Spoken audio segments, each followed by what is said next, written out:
What's up, guys? Welcome back to the channel. It's your boy Cxdy, and today's my birthday, and for my birthday I want to do a video of me doing something I haven't done before, which is breaking down basically one of my beats, one of my samples. The sample is actually going to be what I'm focusing on in this one, how I chopped it, what my thought process was when I was looking for a sample, and yeah, so hopefully you guys like this. If you guys do like this type of tutorial, I'll do a little bit more like beat breakdowns or sample breakdowns, how I chopped it and the thought process and stuff like that. Oh yeah, for my birthday, I'm gonna start basically a tradition. Last year I did it, and this would be the successor to that. I am yeah, so I dropped a free kit for you guys in the description. Yeah, go follow me on Instagram. I'll be giving out a lot of free stuff on that at the Cxdy, and yeah, let's get into the video. Bike! All right, real quick, last thing before we get in the video, I just want to give a shout out to today's video sponsor, which is Ewin. They make great gaming chairs. They hit me up and wanted to send me a chair. They sent it to my doorstep. Super easy to assemble, super comfy, gives me great neck and back support. Yeah, there's gonna be a link in the description, and they're running a New Year's discount on their website, so you guys can go check that out if you are in the market for a chair. Great for producing. All right, let's get into the video. Alrighty guys, so I pulled up this FLP here of my one of my most recent uploads called Mozart. As you can imagine, it samples a old Mozart track, and the great thing about that is there is no copyright on it, because copyright has 7 years, and this beats that by like 300 something years, so we're good with that. This is a sample. I don't want to even butcher the name. I'm not even going to try. Besides Requiem, I could say that word. I don't know about these, but this is how the sample sounds. God, fuck, wrong button, fuck, shit.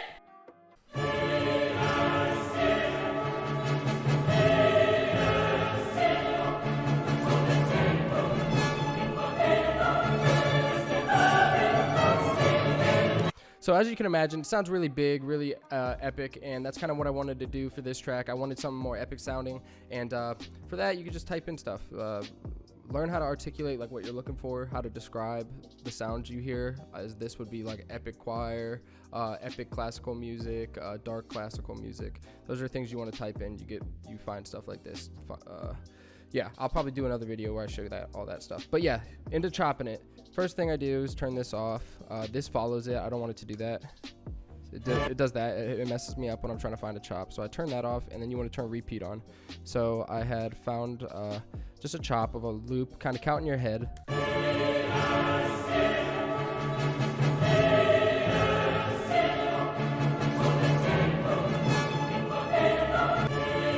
You kind of just get an idea of, yeah, so you want to just like get an idea and find a loop. The great thing about this, and something I haven't been stressing on, is not making sure, it doesn't have to be perfect in Edison. Leave a little extra room at the end, because you can always just come in and just chop it on your own with the stretch, and I'm going to show that to you here.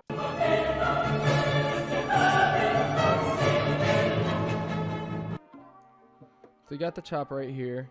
I'm just going to bring this in, maybe give it even a little bit more room. You'll see why. Let me bring this over here so I could just kind of, I'm going to go through it. More than break it down, I'm going to actually just like do it again from scratch. So you come over here and you're listening to it. You want that, like, this part, when that voice comes back in, I want that to be on grid. So what you could do is just make sure you have stretch turned on. You could do that by clicking it or holding Shift M. That'll turn it on and off. And then what I'm going to do is just trying to make sure that that is on time, and just get down in there, hold Alt, and you can drag without it being on grid at all, or snapping the grid. So right when that noise comes in, that other voice. Perfect. And then right there you take off grid, and then you just pull it.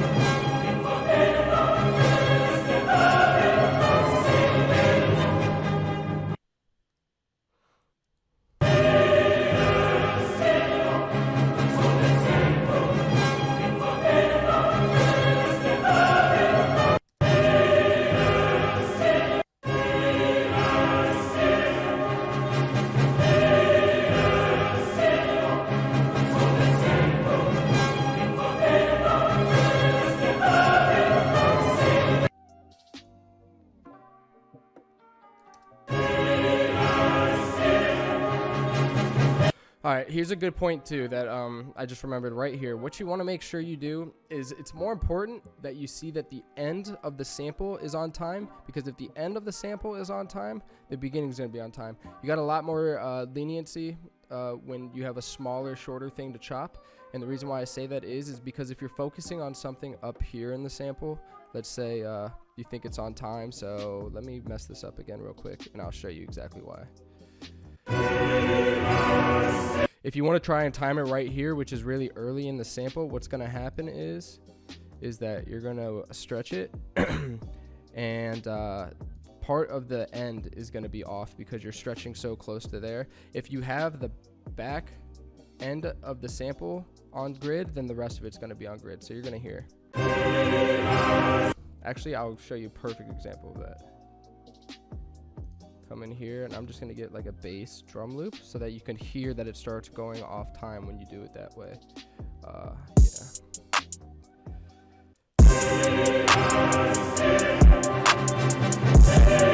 Yeah. You can hear it's off time, so it gets off time like right about here. But if you pull the sample and you make sure that a part over here is on time, like this right here, you can kind of just see the frequencies.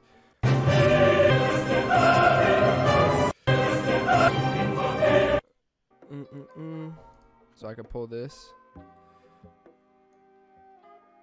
Oh, damn it. I stretched it the wrong way.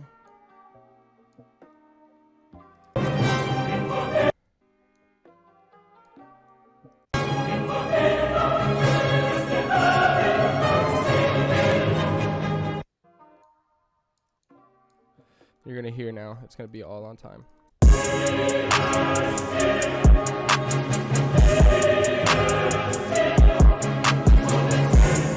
All on time, all the way to the end, and then you could, that way it just loops perfectly. So we have this here.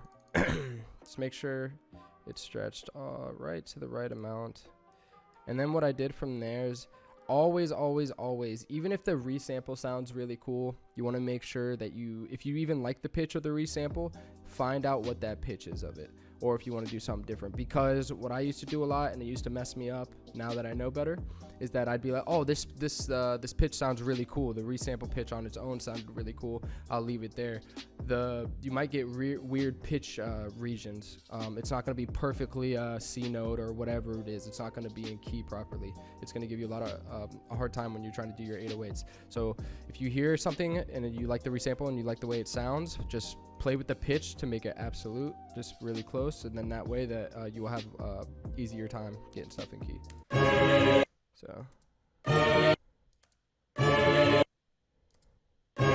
close enough, so it's like one semitone down. So now if you wanted to chop it this way, everything would still be in key when you go to do your 808s and all that other good stuff, add accents, blah blah blah. But yeah, I think for this I did something different. I pitched it up, but yeah, so let's leave it here in auto. I think I did something like this. What I'm doing here is I'm highlighting all of this. I'm turning on recording here to arm the recording, Alt-R, make sure it's on the song, and then it's gonna record this for me. So I have this chop. And then you got the chop here. And then from here, what I'm gonna do is I'm gonna open up Fruity Slicer and put the slice on beat. And then I played with this stuff and I just found a pitch that I like. Let me see if I can find the right pitch again. Alright, it's a little higher. Probably 200.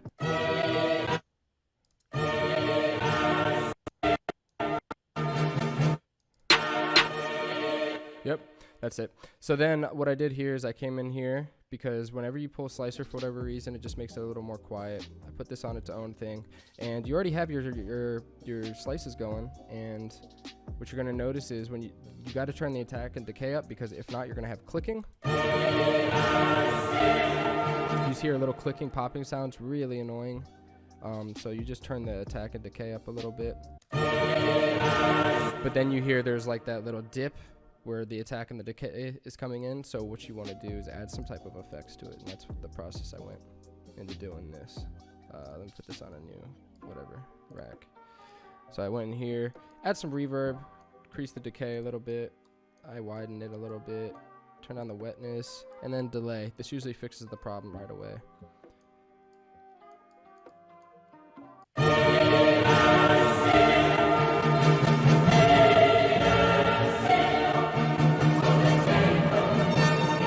See, the more you turn up the wetness, the kind of more that dip drowns out.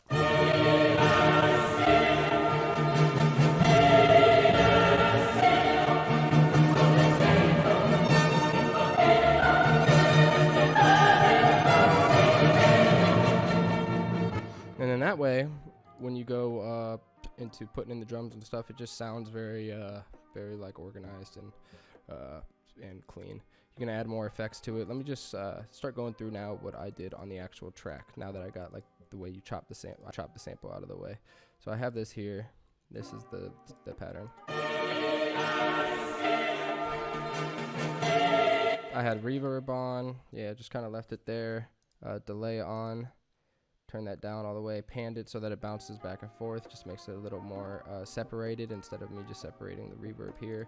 And then I have this on. I have a little bit of space here too, and that helped make sure that it wasn't dipping in too much, and it sounds very natural. And this is the settings I had for that. Then I added just cut off some of the low end. Didn't want to cut off all the low end because it gave it a little bit of character, and the 808s weren't clashing. If your 808s aren't clashing with your sample, and you still have low end in the sample, leave it in there. It's not important. Only do it if it's necessary. So yeah, so that's the chop I had going. And then I just used my MIDI here. And at the time I was just doing different stuff, but you could find some pretty simple stuff. Like over here, I just did my own little thing and just clicked in and yeah, got an idea going. So that's how this pattern sounds later on when I flip it a little bit.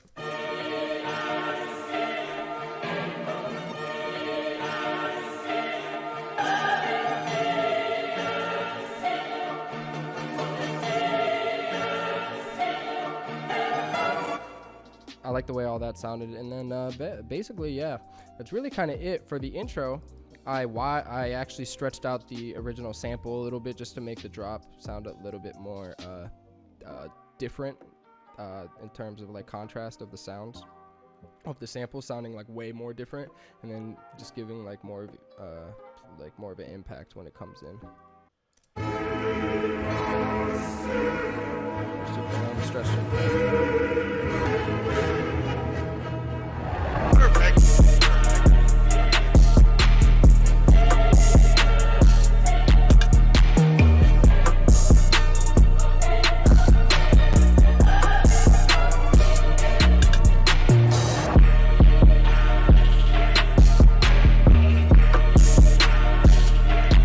That's basically it. The rest of it is just arrangement and just making it sound really big because I wanted this track to sound really big. So I added a bunch of swooshes, blah, blah, blah.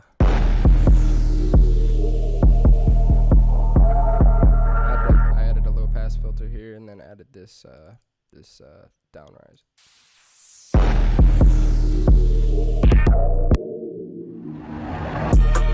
Comes back in. So yeah, that's basically it. A lot of the thing is just making sure your P's and Q's are done properly. Make sure that everything is on time. Make sure everything is pitched properly. Don't just leave it at resampled. And yeah, you guys see it. Let me know if you guys want anything else, what other content you guys want, if you guys like stuff like this where I break down a little bit of samples that I already have done. So yeah. Drop a like, subscribe if you enjoyed, and cop that free kit in the description. So yeah, peace.